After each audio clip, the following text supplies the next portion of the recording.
خدایا چرا نمیذاری همون زندگی نسبتی قبلمونو بکنیم؟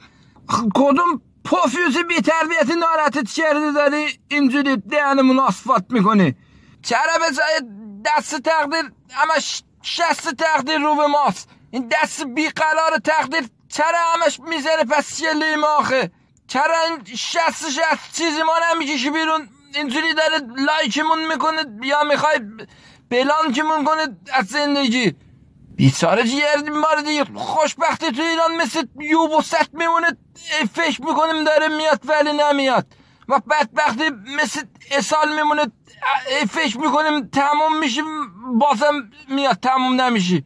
اصلا نمیخوایم ما خوشبختی، نمیخوایم، هرچی بلا بود دیگه سرمون آوردی بسته دیگه، از زلزله و سیل و گرونی سقوطی هواپیما و پراید و آلودگی هوا و اینا جون سالم به در کردیم، دیدی فایده نداره اینجوری نمیمیریم. حالا کرونا برداشته بردید قال قصیه رو بکنی ببری، لااقل یه پولی به ما بده، یه قبری بریم بخریم جنازمون رو زمین نمونه دیگه.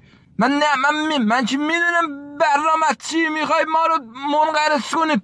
کرونا هم اگر جواب نگیری برنامه بعدی میخوای با شاپسین بزنی نصفمون کنی.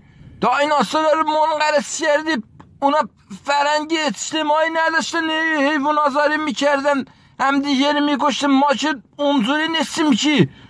اعصابت از آدم های پافیوز کله زمین خورده درک میکنم، ولی با دعوا که چیزی حل نمیشه که. بیا نیم ساعت صحبت بکنیم مسئله رو دوستانه حل بش بکنیم دیگه.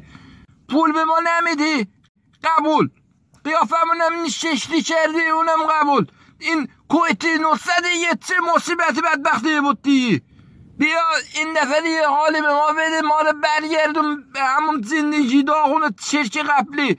اصلا اون 200 میلیون هم که گفتم برام جور کنی نمیخواد جور کنی، خوبه راحت شدی، اصلا خوشبختی نمیخوایم، پول نمیخوایم، لااقل بذار زنده بمونیم دیگه، اعصاب نداریم دیگه.